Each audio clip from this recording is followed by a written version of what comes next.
On se retrouve. Salam alaikum Sénégal ngi maaleykum salaam Sénégal ngi nanga def sawa Sénégal ngi maa ngi fi c'est ça Sénégal. jërë ngeen jëf mbokk yi sant leen gërëm leen bu baax a baax seen safoog programme rajo Sénégal kon yegsi nañu fi ñuy dalalee suñu gan Ramatoulaye Sarr ñu bàyyi la ak suñu gan. jërëjëf Youssouf Konté ñu nuyu la nuyuwaat auditeur rajo Sénégal waxtu gi di waxtu dalal gan gi nag di uyoo ci turu Souleymane Sagna moom nag consultant la en droits humains et conflits nekkit ko xam-xamam mag ci wàllu relation internationale Souleymane ñu ngi lay nuyu dalal la ci Salam Sénégal. Rahma maa ngi lay fay maa ngi fay aussi. Youssouf Konté Youssouf Konté. di leen remercier ci invitation bi ngeen ma def pour ñu échanger pendant 30 minutes. Voilà. Sur la situation du Sénégal et cetera. Alors situation boobu sax dañ koy dooree rek ak visite bi nga xamante ni le premier ministre Mauritanie amaloon na ko fii ci Sénégal ñu xam ni moom homologam dalal ko Ousmane Sonko premier ministre également moo am ay échange yoo xam ne def nañ ko gis ni liñ ci jublu moo di gën a rattaxal diggante Sénégal ak Mauritanie waaye tamit ci ay coopération bilatérale wax it ci li nga xamante ni daal mooy gën a jëmle kanam ndax am na loo xamante ni seq nañ ka Mauritanie ci wàllu gaz buñ koy xool foofu ak yeneen ressources tey jii yow déjà nan nga jàngatee boobu les visites laata ñuy gën a xuus ci laaj yi. lu am solo nga wax dama bëgg a wax ni je suis étroitement lié à la Mauritanie. Parce que sama papa fa la doon liggéeyee comme directeur technique d'une société de pêche. C'est un pays qui est fascinant. Mais c'est un pays boo xam ni pour ñu taqalikoo ak moom mënta nekk. te ñu bare comprendre ñu relation Sénégal ak Mauritanie. Je parle surtout de la presse xamuñu dynamique bi am foofu souvent da ngay gis benn situation bu ndaw am c'est parce que traumatisme 89 yi peut-être moo fi nekk ba léegi. Si bien que bu dara xewee rek automatiquement dañuy bon une certaine presse dafay alimenter loolu. indiwaat ay peur yoo xam ne war nañ ko seetaat. Il y a des relations qui sont très profondes entre le Sénégal et la Mauritanie. Suñu culture ñun Sénégal suñu waxee dañu naan ñu baax ñi fi nekk mais ñi baax ñi fi nekk ñëpp jaar nañ Mauritanie. wuti fa xam-xam. mu nekk pays boo xam ne fondateur bi mu koy créer dafa ni nous voulons être le trait d'union entre l'Afrique noire subsaharienne et le Maghreb. Donc pays boobu noonu su ngeen ko séqee nga gis doomu Sénégal yi nga xam ne mën naa ne ñooy doxal le secteur informel en Mauritanie war nañu xoolaat bu baax relation yi man j'ai l'habitude de dire que su ma doon Sénégal sama meilleur ambassadeur Mauritanie laa koy yóbbu du ma ko yóbbu France du ma ko yóbbu États-Unis. waaye yenn saa ñu gis ci yenn relation yu am rëq-rëq.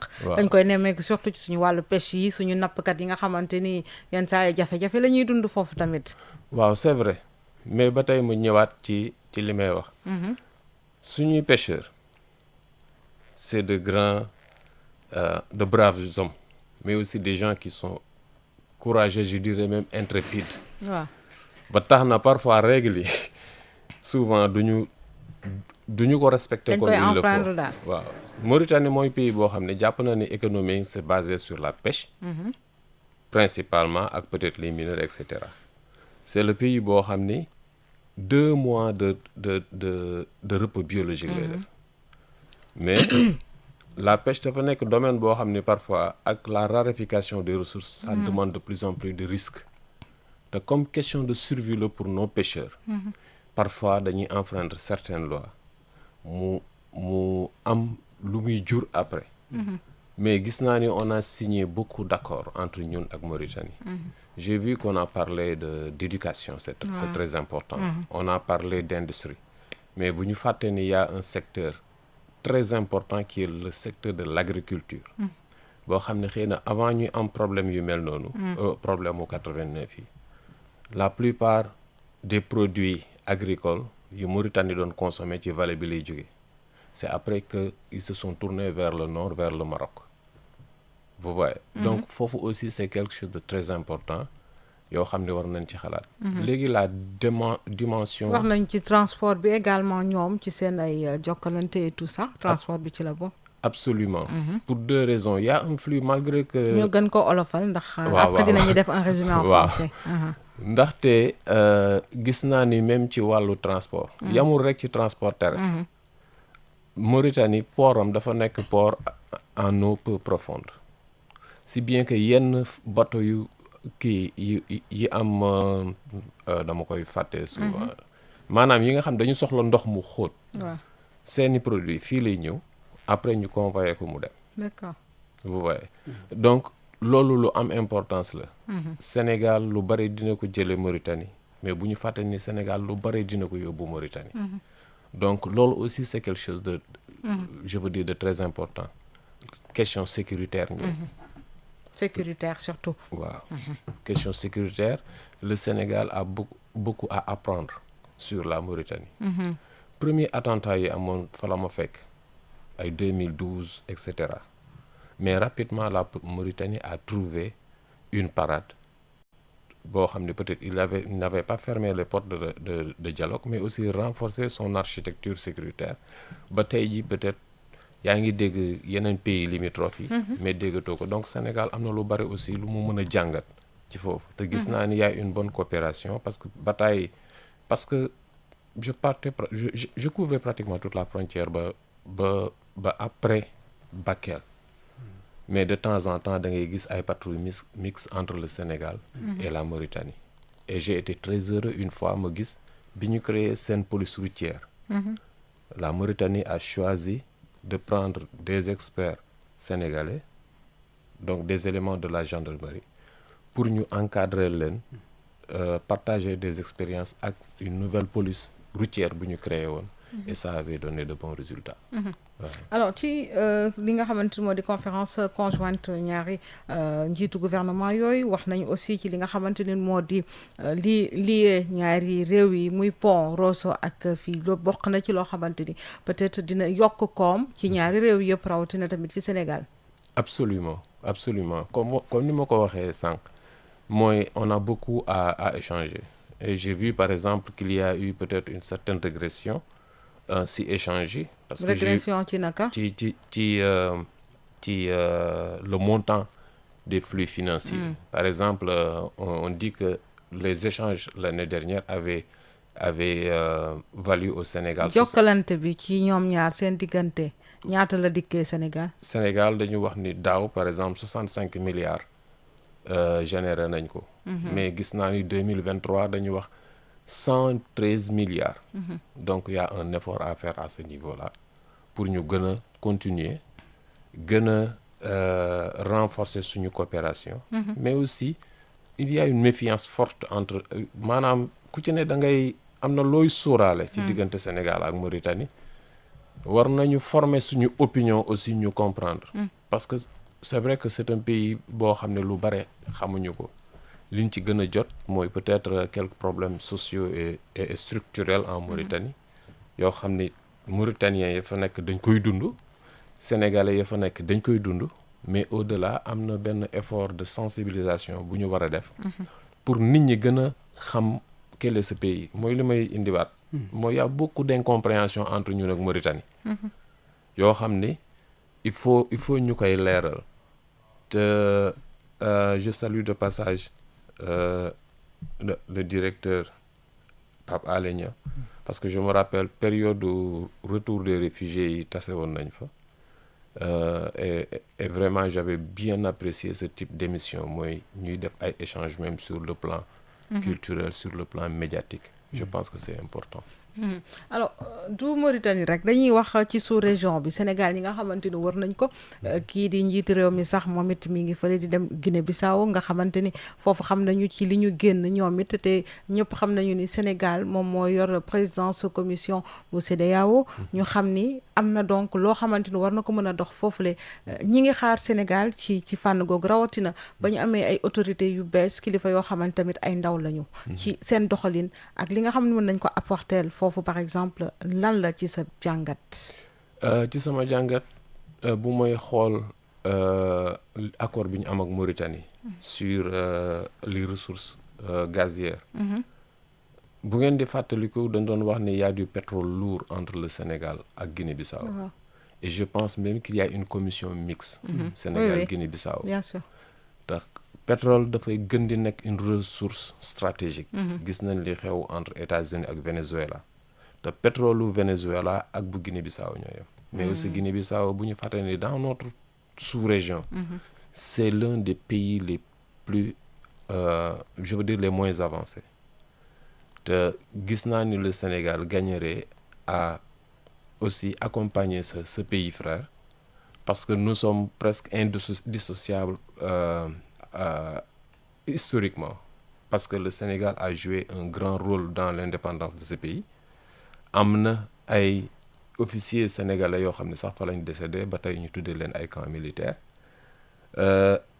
Sénégal porté na fi sax plainte Portugal en 1960 pour violation territoire parce que Sénégal dafa doon làq ay combattants donc Sénégal am na rôle bu mu mën a jouer pour accompagner ce pays parce que c'est un pays boo xam ni tout est à construire il y a la question de la stabilité mais au-delà aussi situation économique la bu metti boo xam ni amul industrie lourde exposé aussi aux questions de changement climatique et consorts te je sais que Sénégal am na même au sein de la CEDEAO am na un travail plus fort bu ñu mën a def parce que pour man le rôle bi Sénégal mën a jouer moom mooy ñu appesantir aussi sur le rôle de moteur économique bi CEDEAO war a mën a jouer tey jii sur le plan sécuritaire CEDEAO dafay jël les devants on l'a vu en Gambie on l'a vu au Bénin récemment mais tey sur le plan économique aussi lan la CEDEAO mën a def ba ñu am ay méga projet yoo xam ne dafay tax état yi nga xam ne ñoom ñoo gën a dend donc ñu mën a xool naka la ñuy renforcer un renforcement mutuel. mais tey ban nouvelle touche le Sénégal mën a apporter ci CEDEAO d'autant plus ni ma ko waxee léegi moom moo occupé la présidence justement yow ci sa jàngat lan la ñu mën a apporter ndax xam nañu relation yi nga xamante ne moom la kuréel googu la am comme ay pays yu mel ni AES te pourtant pays yooyu la am nañu de bons rapports ak Sénégal fi mu nekk nii rawatina njiitu réew mi nga xamante ni jotoon na jokkoo ci téléphone ak ñu nga xamante ni daal ñoo féete ci pays AES yi tey jii lan lañ ci mën a xaarandi. absolument liñ ci mën a xaarandi moom mooy du rek ne il faut être dans la CEDEAO pour ñu mën a bu ñu fàtte ni ñoo bokk benn destin sous-régional tey jii ñaata sénégalais ñaata malien ñoom ñoo dem ba jaxasoo man mii di wax ak yéen am naa rakk joo xam ne yaayam malien la pour vous dire que ni c'est profond léegi nag li ñu mën moom mooy pays bu nekk yow yaa moom sa bopp yaa mën a wax ni man kat maa bokkatuma parce que liberté d'association aussi dafa ànd ak liberté de ne pas s'associer léegi ñu trouver beneen formule Sénégal trouvé na beneen formule ak ñoom récemment il y a eu la ministre du transport bu fi ñëw plus de 2000 conteneurs yoo xam ne pour des questions sécuritaires mënut woon a dem ñuy xool naka la ñuy koy régler ba du metti ci Mali du metti ci Sénégal initiative yu mel noonu la tey jii bala ñu xam njariñu Mauritanie bi wala Mali tabaski jege si suñu cheptel parfois ñun attanuñu ko maanaam attanul ñun suñuy besoin dañuy jéggaani donc am na ñu foo mën a apporter actuellement booy xool même sur le plan minier boobu noonu de plus en plus ñun africains ñu ngi wax ni nañu am industrie de transformation boo xam ne su génnee ñun ñu mën ko traiter au moins def premier traitement bi mais tey ñun kese mënuñu ko en tant que Sénégal ni ñu fexee ba réaliser barrière Manantali barrage Manantali ak yooyu noonu di produire courant pour ñëpp mën nañ fexe ba am benn initiative boo xam ne ñun daf ñuy arranger ensemble benn exemple rek laa ciy joxe mooy diggante Guinée ak Libéria tout le monde parle de Simandou mais li ñu xamul mooy que ni la réserve de mine de fer bi gën a rëy ci àdduna tey diggante Libéria la ak Guinée léegi qu'est-ce qu'ils ont trouvé comme parade dañuy def benn chemin de fer boo xam ne day jógee Libéria génnee ji pooru Conakry donc développement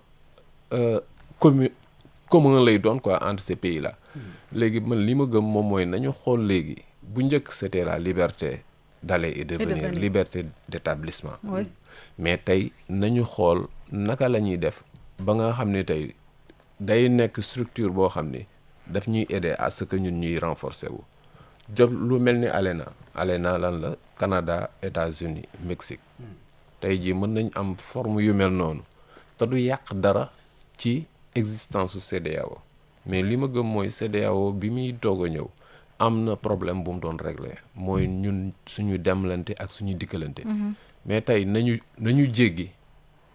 jéggi foofu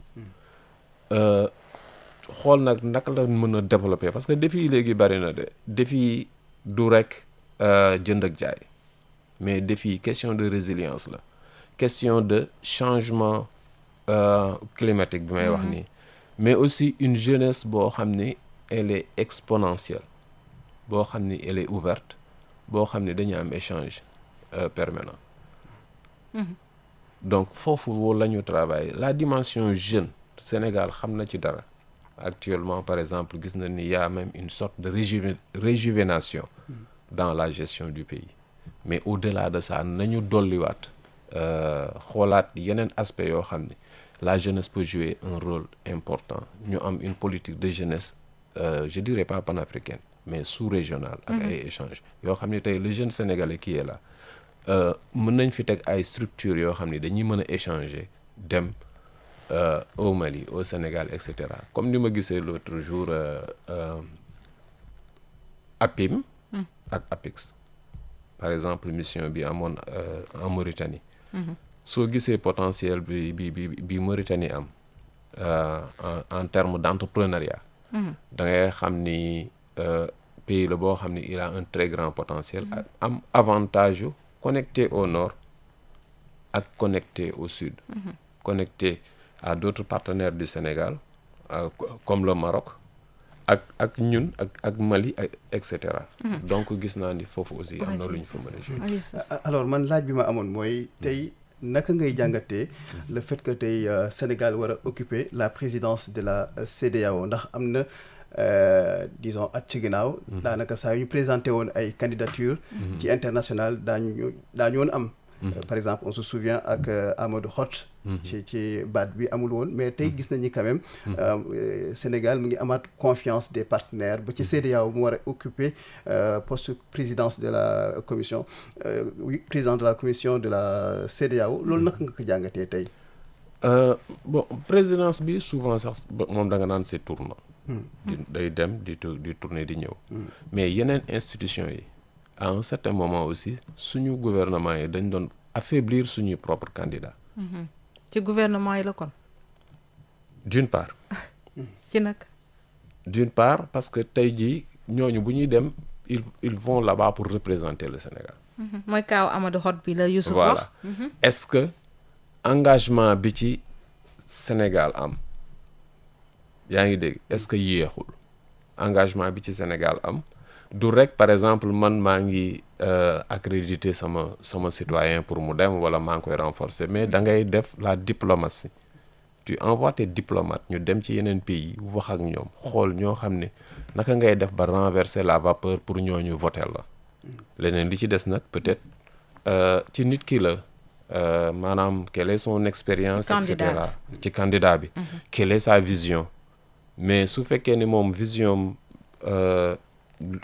gis na ni mën na apporter lu bare je veux dire à ces institutions l'État doit être derrière son candidat pas seulement rek bindal ko lettre bu rafet ne ko bon voilà que je suis derrière toi mais di jël sa téléphone di woo yeneen pays di def un travail souterrain pour jàppale suñu candidat yi man gis naa ni loolu à un certain moment dafa commencé woon di wàññeeku ensuite beneen influence aussi boo xam ne mi ngi wàññeeku mooy que ni à un certain moment le Sénégal était presque partout yaa ngi dégg au niveau CIJ nga doon dégg Adama Dieng ngay dégg par exemple même au niveau des Nations Unies dégg naa à un certain moment yi suñu naatangoo africains yi dañu wax les Sénégalais sont partout léegi doy na ñun aussi dañu bëgg bokk ci ay représentation vous voyez donc c'est un travail qu'il faut faire c'est un travail de diplomatie yoo xam ne loolu aussi waruñu ko échapper mais comme li ma wax am na fi ay situation yoo xam ne suñuy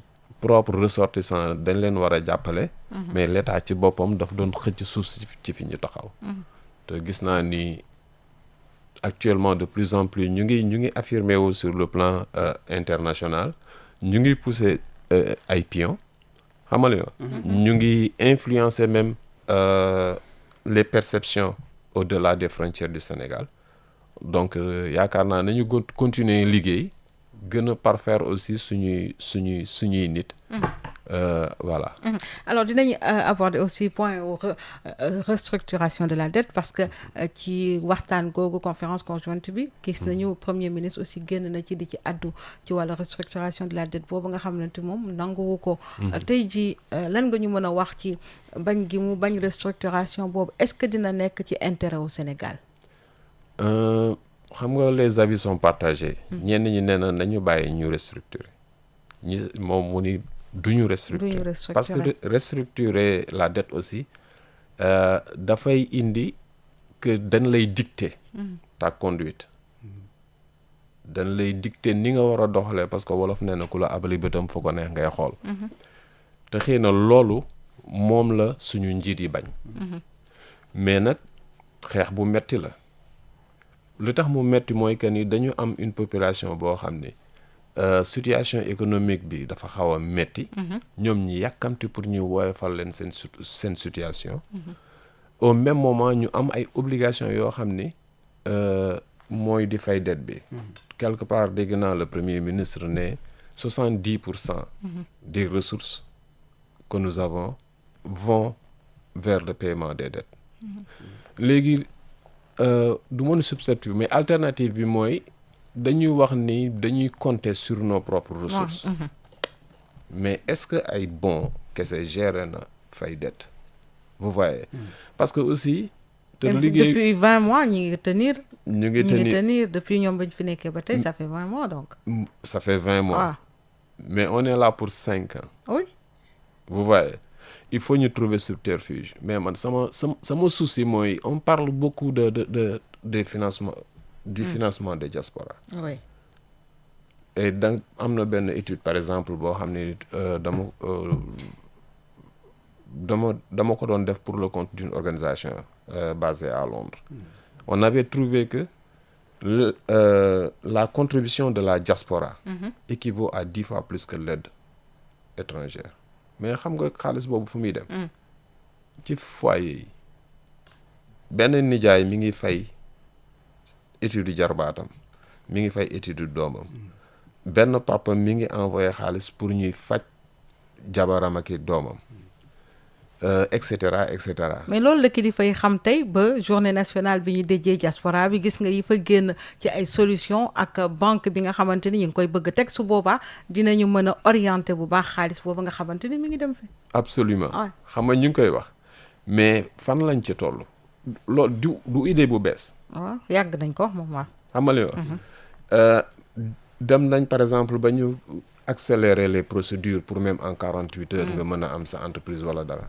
mais j'ai un ami personnel boo xam ne daf fi ñëw passeport am moo réeroon mu ñëw Sénégal ba congé am di jeex à une semaine de son congé finalement la trouver subterfuge pour mën a am son passeport te sauf conduit la fi dikke mooy suñu administration même bu fekkee ni on fait des vœux pieux lii la ñu bëgg accompagnement bi ba tey dafa des beneen affaire bi mooy su fekkee dañu bëgg compter sur nos propres ressources benn exemple rek laay joxe les États-Unis ñu dem après en français un petit résumé waaw développement États-Unis yëpp ponkal ya fa nekk ay américains lañ mais ñun suñu PM ñan ñoo ko yore su fekkee ni ils ont des documents sénégalais sax c'est des Sénégalais en tant que tel mais est-ce que fibre sénégalaise bi mi ngi ci ñoom lan la ñuy def pour inciter leen à ce que ñoom ñu créer des entreprises associées wu mais boo xoolee fii ñu si bare am nañu xaalis c'est des commerçants mais c'est informel état bi nan la mën a def tey ba par exemple suñu exploitation minière yi ngay gis ay étrangers jógee fële ñëw ñu leen di jox ay concessions minières dëkkuñu fi di yàq suñuy ressources naturelles di yàq suñuy écosystème mais ñu jox ko ay doomi sénégalais ñu ciy liggéey ba pare ñu jàppale leen j'apprécie bien par exemple boo demee Matam lu mel ni Somivac la tudd xaw ma. Société minière yoo xam ne ay sénégalais ay opérateurs ñoo ci nekk. D'accord. mais nañu renforcer suñuy opérateurs imposer leen parfois à ce que ñoom ñu associer seeni effort am nañ fi ay individualité yoo xam ne seen doole sax romb na Sénégal ba ci sous-région bi dans la télécommunication peut-être dans le mobile les échanges comment dire mobile money mais dans la construction mais nañ leen jàppale nañ leen renforcer. Alors, Monsieur Souleymane Sagna, je rappelle que vous êtes consultant en droits humains et conflits, spécialiste en relations internationales. On va s'intéresser un peu à la visite du Premier ministre mauritanien au Sénégal, alors qui a justement tenu une conférence conjointe avec le nôtre, Ousmane Sonko, une conférence conjointe à l'issue de laquelle ils ont quand même campé un peu les relations entre les deux pays, des relations bilatérales, mais également sur d'importants dossiers qu'ils ont de concert aujourd'hui. Est-ce que vous pouvez nous dire l'apport de ces dossiers qui sont axés sur l'énergie, mais également sur le transport, la pêche, l'agriculture, un peu de ça? Quel est l'impact sur les populations donc, du Sénégal? Je pense que ça va être un partenariat gagnant-gagnant, mais qui demande à être renforcé. Parce que j'ai vu qu'il y a beaucoup d'efforts, par exemple, dans le domaine de, comme vous dites, l'industrie, par exemple, beaucoup de projets. Mais il y a aussi l'agriculture, il y a l'emploi.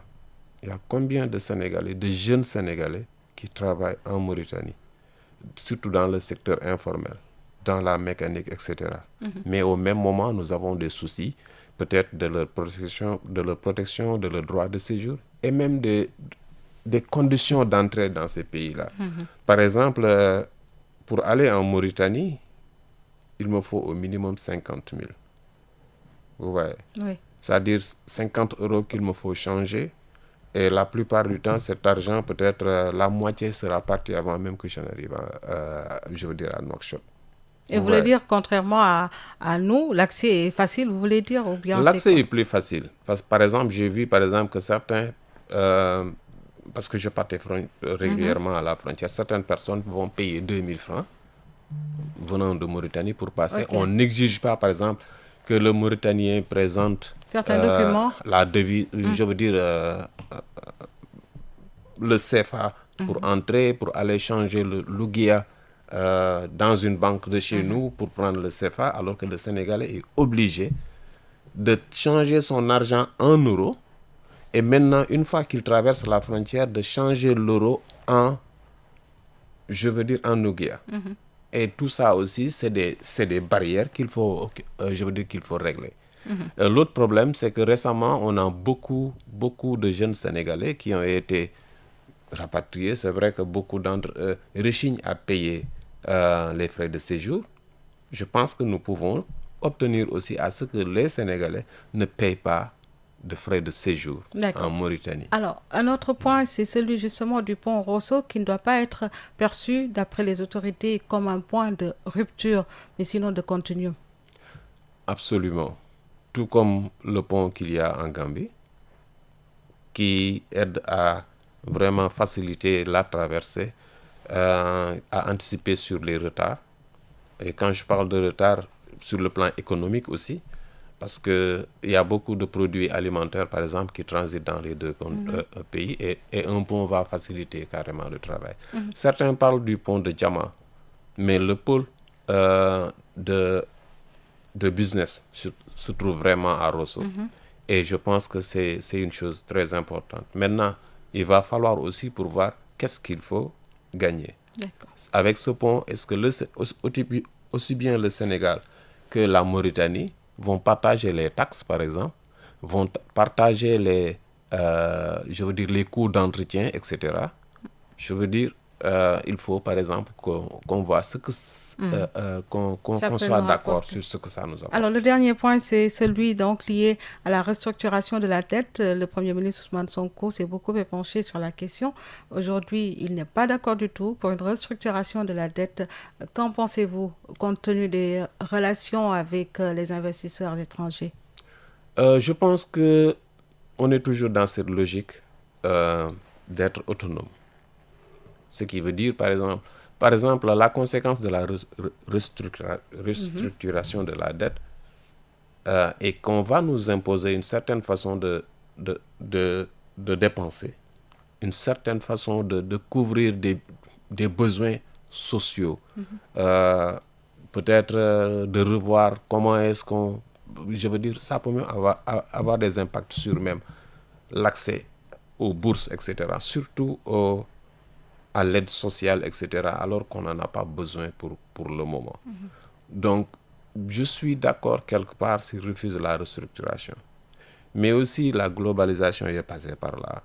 Il est très difficile, de façon isolée, de travailler si on n'a pas des ressources qui nous viennent au niveau international, surtout les grandes institutions financières. Il y a la Banque mondiale, il y a le FMI, etc. Mais depuis 20 mois, on tient, alors pourquoi Depuis 20 mois, on tient, mais jusqu'à quand? Parce que ce que je crois savoir, c'est que on compte sur, par exemple, nos propres moyens. Tout à fait. Mais est-ce que nous avons les reins assez solides pour ça? Parce qu'au Sénégal, nous avons vraiment à construire de façon nationale des industriels, etc. Et pour moi, il n'y a que quelques têtes qui submergent. Et je pense, peut-être, vous me permettrez d'aller un peu... je vais de faire une digression. Là, on a même empiété sur... donc, allez-y. Le soft power, un petit résumé. oui, le soft power sénégalais, surtout en matière de construction. D'accord. Et je vais plaider pour une entreprise de construction qui actuellement, vraiment... On ne va pas faire de publicité, hein? Non, je n'ai pas nommé. D'accord. Mais qui ont beaucoup joué dans les relations entre la construction des États sous-régionaux sous la houlette du Sénégal. C'est un soft power sénégalais. Merci.